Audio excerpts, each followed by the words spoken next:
ಹಣ್ಣುಗಳ ರಾಜ ಮಾವಿನ ಹಣ್ಣು. ಮಾವಿನ ಹಣ್ಣಿನಿಂದ ಒಂದು ಒಳ್ಳೆ Bengali dessert mango bhapa doi. Super ಟೇಸ್ಟಿಯಾಗಿದೆ, ಸೂಪರ್ ಡೆಲಿಷಿಯಸ್ ಆಗಿದೆ.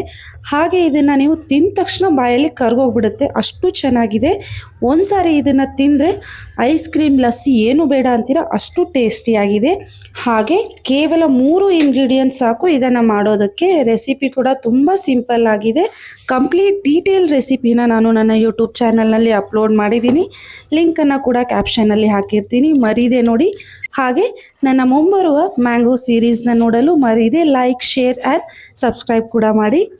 ನೋಡಿ ಎಷ್ಟು ಸಾಫ್ಟಾಗಿ ಯಮಿಯಾಗಿ ಮ್ಯಾಂಗೋ ಭಾಪಾಧೋಯ್ ರೆಡಿಯಾಗಿದೆ. ನೀವು ಇದನ್ನು ಒಂದ್ಸರಿ ಟ್ರೈ ಮಾಡಿ ನೋಡಿ, ಖಂಡಿತ ನಿಮ್ಗೆ ಇಷ್ಟ ಆಗುತ್ತೆ. ಮೇಲೆ ಒಂದಿಷ್ಟು ಮ್ಯಾಂಗೋ ಕ್ಯೂಬ್ಸು, ಡ್ರೈ ಫ್ರೂಟ್ಸ್ನ ಹಾಕ್ಕೊಂಡು ತಿಂತಾ ಇದ್ದರೆ ಸೂಪರ್ ಆಗಿರುತ್ತೆ. ಬರ್ಡೇ ಕೂಡ ನೀವು ಇದನ್ನು ಕೇಕ್ ಥರ ಯೂಸ್ ಮಾಡ್ಬೋದು. Thank you.